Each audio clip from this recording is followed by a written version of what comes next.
Queridos irmãos e amigos, nós vamos abrir a palavra de Deus na carta de Paulo aos Efésios, capítulo 2. Faremos a leitura do verso 1 até o verso 3. Queremos cumprimentar também aqueles irmãos que nos assistem pela internet. Há todo domingo um número bem razoável de pessoas que seguem o culto aqui da nossa igreja pela internet. Nós queremos saudá-los também.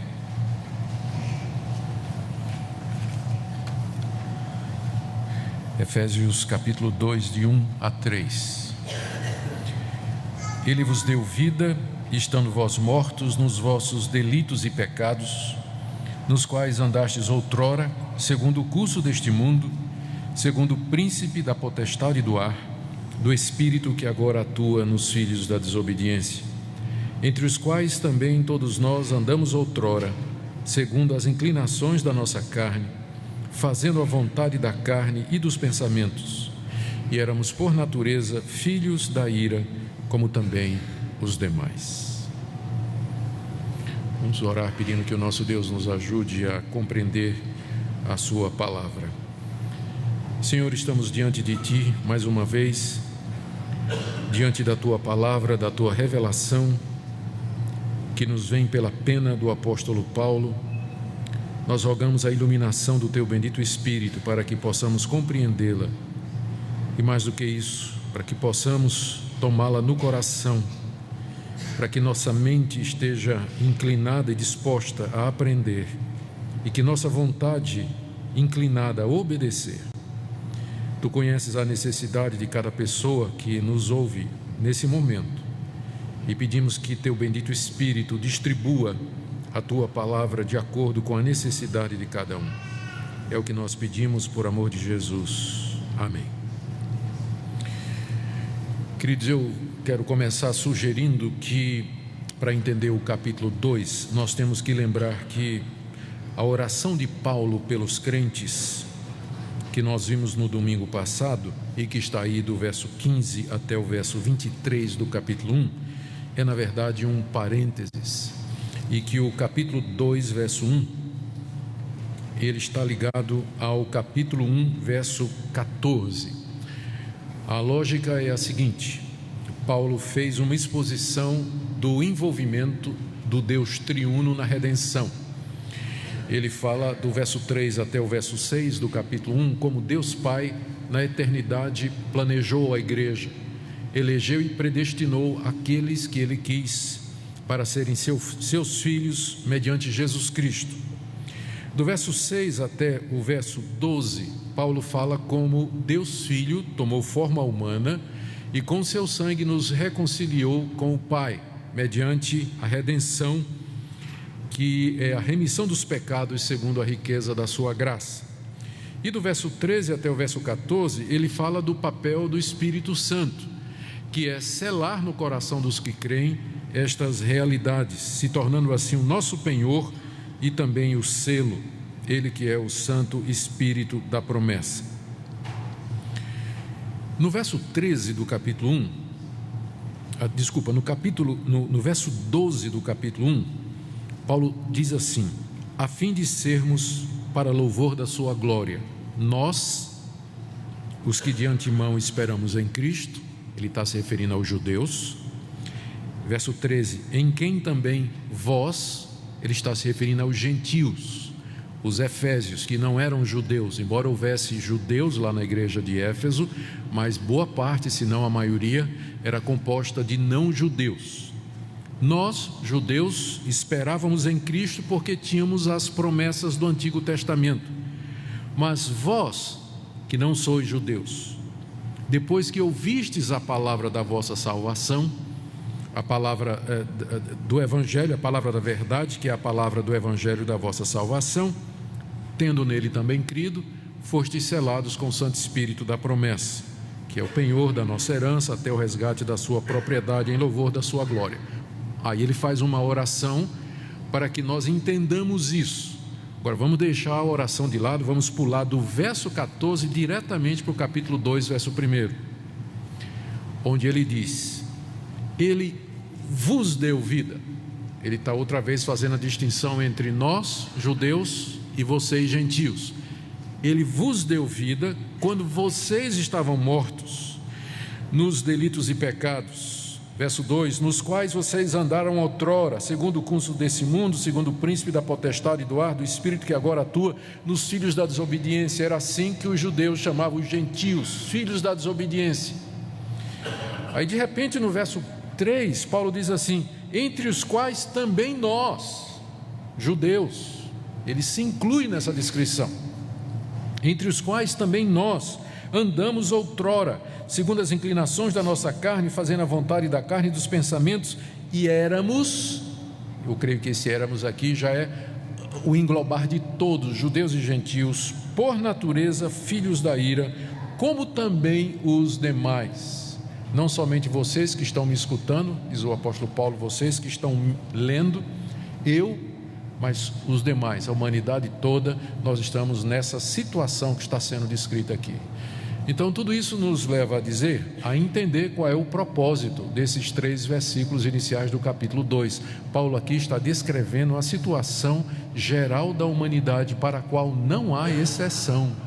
Judeus e gentios, todos estão caracterizados aqui pelo apóstolo Paulo como sendo mortos, escravos e debaixo da ira de Deus. Meu objetivo nessa noite, então, é expor esses 3 versículos e, com a ajuda de Deus, demonstrar como, de acordo com essa passagem, se não for a interferência de Deus na nossa vida, na nossa redenção, nós estamos todos perdidos eternamente. Lutero uma vez escreveu que o erro de nós não sabermos e nem entendermos o que é pecado traz outro erro, que é não sabermos e nem entendermos a graça. Antes da boa notícia do Evangelho, é primeiro entender a má notícia. Preciso primeiro entender a má notícia, e a má notícia é essa aqui que Paulo nos traz nos versos de 1 a 3. Ele descreve o estado espiritual de gentios e judeus da seguinte maneira: primeiro, como sendo o estado de morte. Verso 1: ele vos deu vida, estando vós mortos nos vossos delitos e pecados. Esse é o estado em que nós nos encontrávamos, tanto judeus quanto gentios. Esse é o estado em que nós nos encontrávamos quando Deus veio até nós e nos deu vida. Vocês estavam mortos. Um morto não vê, não ouve, ele não sente, ele não anda, ele não recebe, ele não dá, ele não se relaciona. Eu sempre me impressionei com o meu trabalho pastoral, quando vou fazer enterro, de olhar para uma pessoa morta, especialmente se eu conhecia aquela pessoa em vida. E você olha para aquela pessoa que está morta, está ali no caixão, o seu rosto exposto, a esposa chega, as lágrimas da esposa derramam pelo seu rosto, caem no rosto dele, ele não sente nada. Os filhos choram, o beijam, ele não sente o calor do beijo dos seus filhos. As pessoas chegam e falam palavras de saudade, de elogio, ele não ouve nenhuma delas. É essa a figura que Paulo usa aqui para dizer qual é o nosso estado diante de Deus. Se Deus aparecesse diante de você, se Deus falasse, se Deus lhe tocasse, se Deus sussurrasse alguma coisa, você não ouviria, você não sentiria, você não veria, porque você está morto. Morto não quer, morto não pode. Esse é o estado absoluto a que o pecado nos reduziu, porque é o que Paulo diz aqui, que essa morte foi causada pelos nossos delitos e pecados. O salário do pecado é a morte. Delitos e pecados são duas palavras distintas, mas no mesmo campo semântico. Elas significam a desobediência à lei de Deus, quando nós fazemos aquilo que Deus diz que nós não devemos fazer, e nós deixamos de fazer aquilo que Deus diz que nós devemos fazer, ou de uma forma ou de outra, quer chamemos de delitos, pecados, ou concupiscências, ou qualquer outro termo dentro desse campo. O fato é que todos eles indicam ou a razão pela qual nós estamos mortos. Nós quebramos a lei de Deus, nós desobedecemos a Deus, nós fazemos aquilo que Ele diz que não gosta, nós deixamos de fazer aquilo que Ele diz que Ele quer que nós façamos. Esse estado de rebelião contra Deus, que é caracterizado aqui como sendo estado de morte espiritual. Note que é morte espiritual, porque essas pessoas que Paulo descreve aqui, elas estão vivas biologicamente falando. São pessoas que andam, conversam, trabalham, dormem, comem, acordam, se divertem, dirigem, fazem compras e vão a banco, fazem transações comerciais, assistem televisão. Elas estão vivas, mas diante de Deus o estado delas é de morte. Embora elas possam até ser religiosas, elas possam sentir alguma sensação de que há algo além dessa realidade que nos cerca, mas diante de Deus elas estão absolutamente mortas, e mortos não podem fazer nada. Se você oferecer um evangelho ao morto, ele não vai ter reação nenhuma. Você pode pregar para ele o tempo que você quiser. Às vezes nós não percebemos, mas é esse o desafio que a Bíblia nos coloca, de anunciar o Evangelho ao mundo que está morto. O que é exigido de nós é nada menos do que ressuscitar cadáveres com a pregação do Evangelho. Mortos. Segunda coisa que Paulo nos diz aqui é que judeus e gentios não somente estão mortos, mas eles estão no estado de escravidão a três coisas. No verso 2 ele diz: delitos e pecados nos quais andastes outrora, porque ele está falando a quem já saiu desse estado, mas outrora, antes que recebessem vida em Cristo, vocês andavam nos seus delitos e pecados, portanto mortos, segundo o curso desse mundo.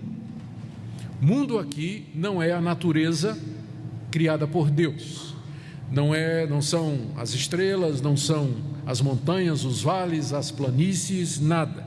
Mundo aqui se refere à humanidade caída, essa humanidade morta em ofensas e pecados, porque, como eu disse, embora ela esteja morta diante de Deus, mas eles sabem se divertir, eles sabem ter valores, eles sabem fazer negócios. Então o mundo continua funcionando, mesmo apesar dessa morte espiritual. Só que esse mundo sem Deus, ele tem uma cultura, ele tem uma maneira de ser. As pessoas se comportam de uma determinada maneira, e enquanto Deus não nos dá vida, nós andamos segundo o mundo. Nós somos apenas mais um na multidão, seguindo a última novela, a última moda, a última mania, o último aplicativo, a última estrela que apareceu, o último lançamento do cinema, seguindo com os outros, seguindo o mundo que não quer saber de Deus. Essa situação, além de mortos para Deus, escravos da cultura decaída que nos cerca, andamos segundo o mundo, mas não só segundo o mundo. Paulo vai mais a fundo aqui. Ele diz que nós andamos, ainda verso 2, segundo o príncipe da potestade do ar, do espírito que agora atua nos filhos da desobediência. Não somente escravos do mundo, sendo mais um na multidão, mas andamos segundo o príncipe da potestade do ar, do espírito que agora atua nos filhos da desobediência. É óbvio que Paulo está falando de Satanás aqui, do diabo, e ele chama o diabo aqui de príncipe da potestade do ar. Ele é o chefe das hostes malignas, dos poderes aéreos, como está no original. Ele é o líder dos poderes aéreos, dos espíritos maus, caídos, perversos, que estão ao nosso redor, como o ar que nos cerca. Por isso eles são chamados de poderes aéreos, porque são invisíveis como o ar, mas eles nos cercam, estão ao nosso redor. E eles têm um líder. E esses espíritos, eles são poderosos. A palavra que Paulo usa aqui para potestade é a mesma palavra que ele vai usar em 1 Coríntios, vai usar em Romanos, para se referir aos governos que dominam e determinam o curso dos povos. Ele define também Satanás como sendo o espírito que agora atua nos filhos da desobediência. É porque a tradução em português não nos ajuda a ver, mas a palavra atuar, o espírito que agora atua nos filhos da desobediência, é o mesmo verbo que aparece no verso 20 do capítulo 1, quando ele fala do poder de Deus, o qual exerceu em Cristo. É o mesmo verbo que é usado aqui. A comparação é impressionante. O mesmo poder que Deus exerceu em Cristo para tirá-lo de entre os mortos, que é o mesmo poder que atua nos crentes, essa atuação do poder de Deus é descrita, é usada por Paulo aqui para dizer que Satanás atua da mesma forma nos descrentes, no mundo, nos filhos da desobediência, da mesma forma que o Espírito Santo age nos filhos de Deus, dando vida, regenerando, libertando e guiando. Esse espírito, essa potestade, ela atua nos filhos da desobediência da mesma forma. É como se dissesse assim: não há neutralidade. Lutero se expressou dessa maneira: o homem é uma mula, ou ele está montado por Deus ou ele está montado pelo diabo. É isso que Paulo está dizendo aqui.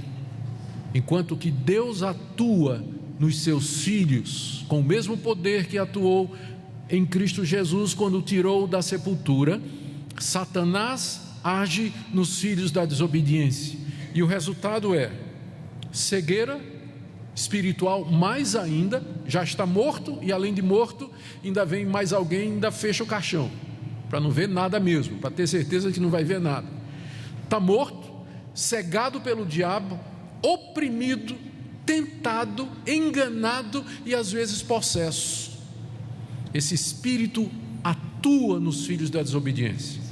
Filhos da desobediência, como eu disse, era um termo que os judeus usavam para se referir aos gentios, porque os israelitas se viam como filhos da aliança de Deus com Israel, e quem não era filho da aliança era filho da desobediência.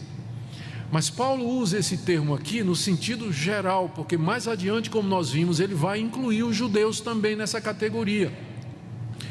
Ele se refere ao mundo como sendo filhos da desobediência, porque o primeiro casal, de onde vem a raça humana e portanto o mundo, desobedeceu a Deus, e ao desobedecer, o filho que nasceu deles já nasceu na desobediência, e o filho do filho já nasceu na desobediência.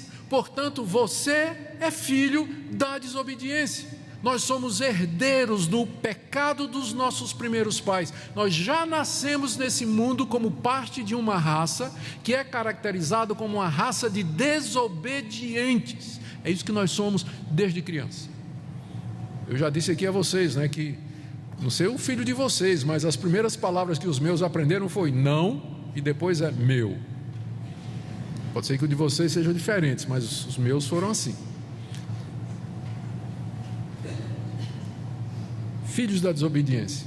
Eu acho tão engraçado quando nasce a criancinha, É uma gracinha, neném, E os pais olham assim e dizem: mas que anjinho, Que anjinho. Espera um pouquinho, aí você vai ver o anjinho, Daqui a pouco você vai ver o anjinho.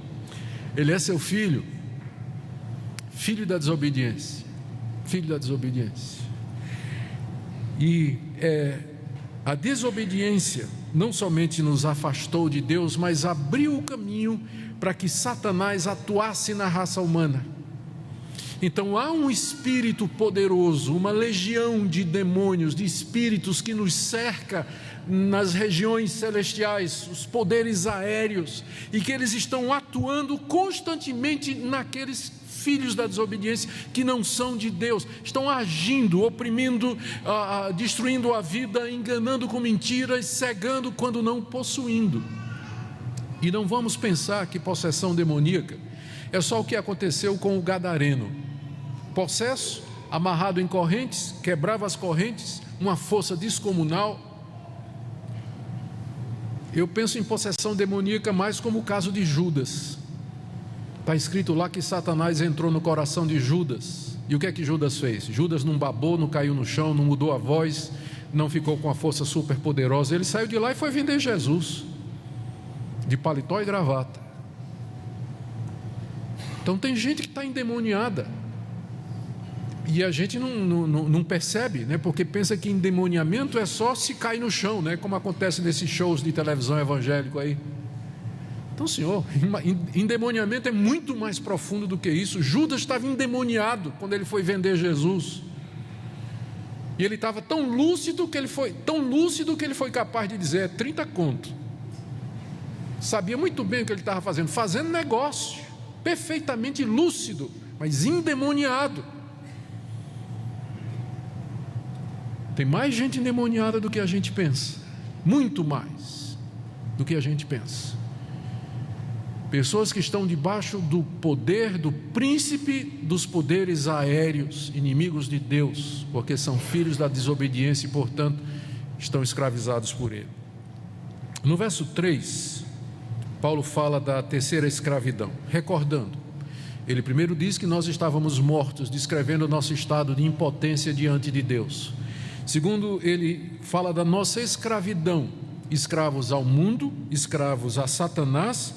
E no verso 3 agora, a nossa própria carne, entre os quais, filhos da desobediência, também todos nós, agora ele se inclui, não é? Ele traz os judeus para dentro, todo mundo está nisso, entre os quais também todos nós andamos outrora, segundo as inclinações da nossa carne, fazendo a vontade da carne e dos pensamentos. Andamos segundo as inclinações da nossa carne. O que é carne aqui? A carne é uma das palavras que o Novo Testamento usa para descrever essa nossa natureza pecaminosa, corrompida, inclinada a todo mal e que é morta espiritualmente. E essa carne, ela tem uma inclinação, ela se inclina a tudo aquilo que é oposto a Deus. Com frequência, a carne é descrita no Novo Testamento como sendo aquele estado de oposição ao Espírito de Deus. Ou você anda no Espírito ou você anda na carne, ou você está na carne ou você está no Espírito. Então, Paulo usa para fazer o contraste com Deus e as coisas de Deus. Então, a nossa natureza é descrita na Bíblia como carne. Por que carne especificamente? Porque boa parte desses desejos são para satisfazer o corpo. É o desejo de sexo, é o desejo de conforto, é o desejo é a vaidade, é a concupiscência dos olhos. Quase que todas as necessidades que nós temos e pelas quais nós estamos dispostos a quebrar todas as leis de Deus, tem a ver com o nosso corpo, o nosso lado material. Por isso que a Bíblia chama essa inclinação de carne, porque nós praticamente vivemos para satisfazer as demandas, as necessidades, os desejos e os impulsos que procedem do nosso corpo. Embora, é claro, nós sabemos que o problema está na mente, mas a Bíblia descreve como sendo carne. E essa carne, ela tem uma inclinação, ela tem um desejo, com certeza esse desejo não é de Deus. E Paulo diz aqui que parte do nosso estado de miséria e de pecado é porque nós andamos segundo as inclinações da carne. A carne cobiça, ela deseja, a carne se ira, ela tem sentimentos, ela tem concupiscências, ela tem planos. Ele acrescenta aqui, não é? Fazendo a vontade da carne e dos pensamentos, como que abrangendo toda a personalidade humana, não somente a carne, mas a nossa própria mente. Ela é inimiga de Deus, ela trama aquilo que é contrário a Deus, ela se justifica, ela argumenta, ela procura achar recursos para excluir Deus do curso da nossa vida o tempo todo. Então, veja a situação: a pessoa está morta, ela é escrava do mundo, ela anda segundo o mundo, ela anda segundo Satanás, que atua nela, da mesma forma que Deus atua nos seus filhos. Ela segue as vontades da carne e dos pensamentos. Paulo está descrevendo aqui o estrago que o pecado fez na natureza humana e na personalidade humana. É baseado em passagens como essa que nós dizemos que a depravação do homem é total. Não quer dizer que ele é depravado a ponto de todos serem bárbaros, assassinos e sanguinários, mas total no sentido de que não há uma área sequer da nossa personalidade que não tenha sido atingida pelo pecado. Pensamentos, emoções, consciência, vontade, memória, desejos, o que toda a nossa foi total, atingiu tudo, não tem nada excluído.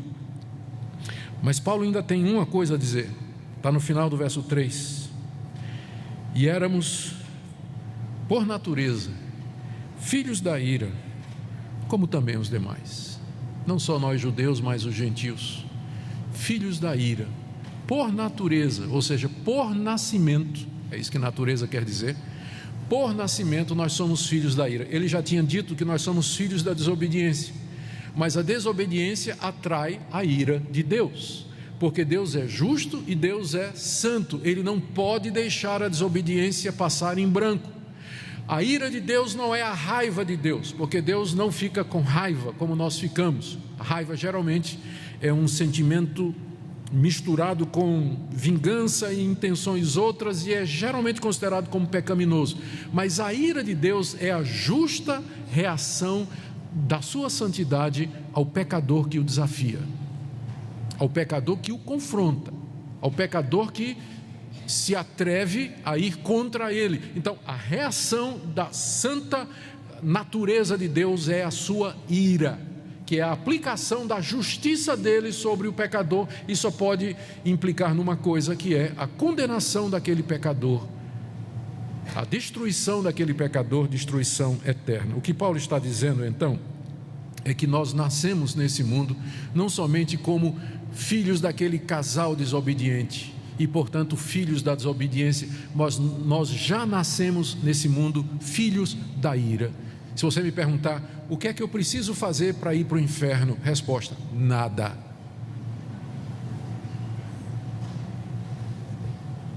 Não precisa fazer nada, você já está a caminho. Você já está a caminho. É filho da desobediência e, portanto, filho da ira de Deus. Por natureza, a nossa raça é uma raça perdida, é uma raça destruída pelo pecado, completamente. O que é que nós podemos, queridos, aprender destas coisas nessa noite? Eu trouxe algumas coisas para nós aqui, algumas implicações, e a minha expectativa é que Deus aplique isso ao seu coração. A primeira delas: quão grande é o amor de Deus. Ele nos amou nessa situação. Veja o que diz o verso 1: Ele vos deu vida nessa situação, quando vocês estavam mortos, escravos, filhos da desobediência e filhos da ira. Que grande amor de Deus em nos dar vida quando nós estávamos nessa situação, inimigos, culpados, aliados do pecado, aliados de Satanás, aliados do mundo. Mas Deus teve misericórdia e compaixão e nos deu vida. Segunda lição que o texto nos ensina: quão grave é a situação do homem. Querido, você não precisa de emenda, você não precisa de se corrigir, você precisa de ressurreição. Seu caso não é para band-aid, seu caso não é para uma cirurgia corretiva. A situação do homem não é tal que ele consiga consertar fazendo boas obras aqui, tomando uma boa resolução acolá, seguindo um rito religioso ali. O homem precisa de regeneração. O caso é tão grave que não é questão de você dizer: daqui por diante eu vou tentar me emendar. Isso não vai resolver o seu problema. Você não precisa de emenda, você precisa nascer de novo, você precisa de vida completa. Não adianta remendar um morto, tem que dar vida para ele.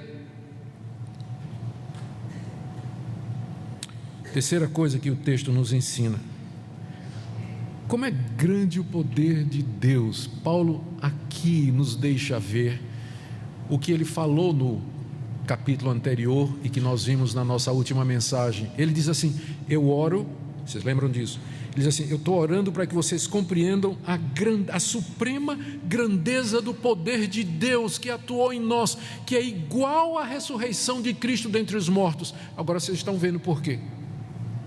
Por que Paulo diz que o crente precisa entender a grandeza do poder de Deus? O crente só vai entender a grandeza do poder de Deus que age nele, se primeiro ele entender a situação dele, quando largado a si próprio, sem a graça de Deus, sem a vida que vem de Cristo. É isso aqui o que você é. É isso aqui que você é e o que eu sou. E como é grande, portanto, o poder de Deus em nos dar vida quando nós estávamos mortos, fazer a paz conosco quando éramos inimigos, libertar-nos quando escravos e aceitar-nos como seu filho. Uma quarta lição: talvez agora você consiga entender o que você não entendeu no primeiro sermão dessa série. Se você voltar lá para o capítulo 1, a partir do verso 3, nós começamos a ler e nós vimos a descrição que Paulo faz das bênçãos com que Deus nos abençoou nas regiões celestiais em Cristo. E ele menciona duas. No verso 4 diz que Deus nos escolheu antes da fundação do mundo para sermos santos e irrepreensíveis perante Ele. E no verso 5 diz que Ele nos predestinou para Ele. E lá mais adiante no verso 11 ele repete: nós fomos feitos herança, predestinados segundo o propósito daquele que faz todas as coisas. E a pessoa pergunta: mas eu tenho certeza que vários perguntaram, e com razão, mas qual é a necessidade de Deus eleger e Deus predestinar?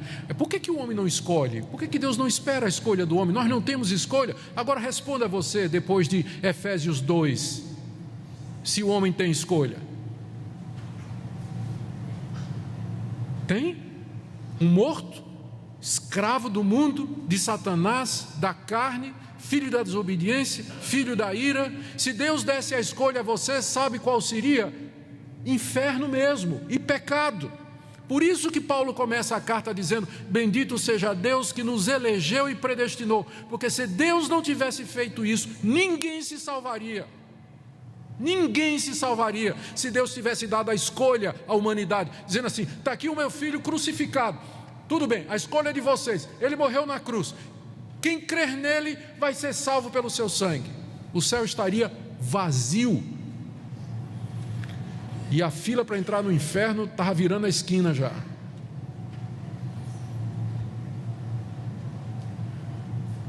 Porque não tem possibilidade nenhuma. Eu espero que você agora entenda por que é necessário que Deus, antes da fundação do mundo, tenha escolhido e elegido. É um ato não de Deus é parcial, Deus fazendo acepção de pessoas. Não. A gente só faz uma injustiça quando a gente tira o direito de alguém. Se todo mundo tivesse o direito de ser salvo, e se todo mundo pudesse escolher, e Deus dissesse: eu só quero esses, aí seria injusto da parte de Deus. Mas se todos estão mortos, ninguém quer, todos estão caminhando para o inferno por livre e espontânea vontade, não é injustiça quando Deus, na sua misericórdia, diz: por amor à raça humana, não vou deixá-los todos no inferno, mas salvarei alguns dentre eles. Isso é amor e misericórdia, não tem nada de injustiça. Queria que você entendesse isso, especialmente se você se considera um desses que crê em Jesus Cristo. Você hoje à noite entendesse que se você crê, olha aqui o seu estado original que é. Se você hoje à noite crê, é só pela graça e a misericórdia de Deus, que antes da fundação do mundo lhe amou e disse: você vai ser meu, não vou deixar você nos seus pecados e ofensas, mas eu vou trazê-lo para mim. Terminando, queridos, está evidente porque é que nós temos que rejeitar qualquer conceito ou doutrina que venha mascarar ou diluir essa realidade a nosso respeito. Tem muita coisa ensinada aí nas igrejas evangélicas que diluem o que a Bíblia diz a respeito do nosso estado. Um evangelho que pressupõe que o homem tem poder ou condição espiritual de buscar a Deus, de aceitar a Deus, ou até de dizer a Deus o que Deus vai fazer.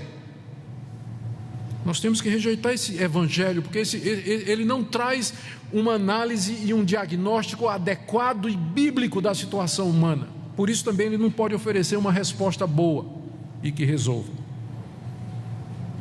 Nós temos que abandonar esse tipo de evangelho que procura massagear o ego humano, aquele tipo de culto que centra no homem, que glorifica o homem, que é para entreter o homem, para fazer com que ele se sinta bem. Nós temos que fazer com que ele se sinta mal, porque só então você vai entender a cruz. O nosso objetivo aqui nessa igreja não é fazer você se sentir bem, desculpa. Mas eu quero primeiro fazer com que você se sinta exatamente o que você é, um pecador.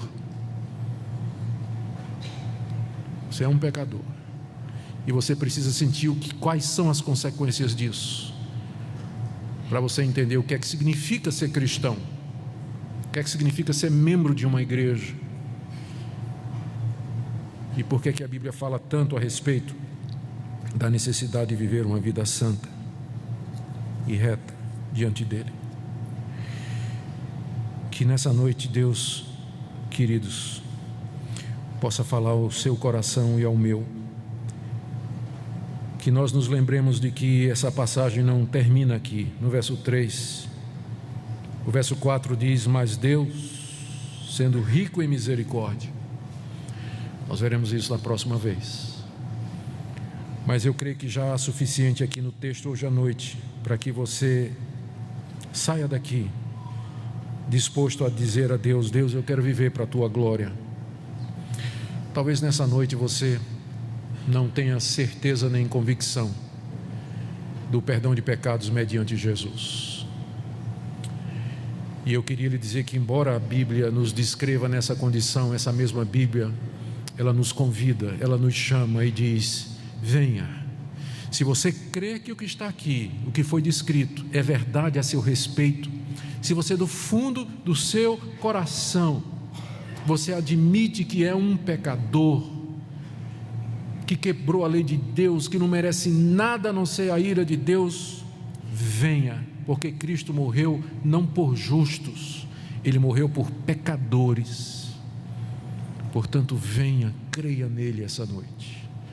E você vai conhecer essa vida que transforma, que muda e que nos faz novas criaturas.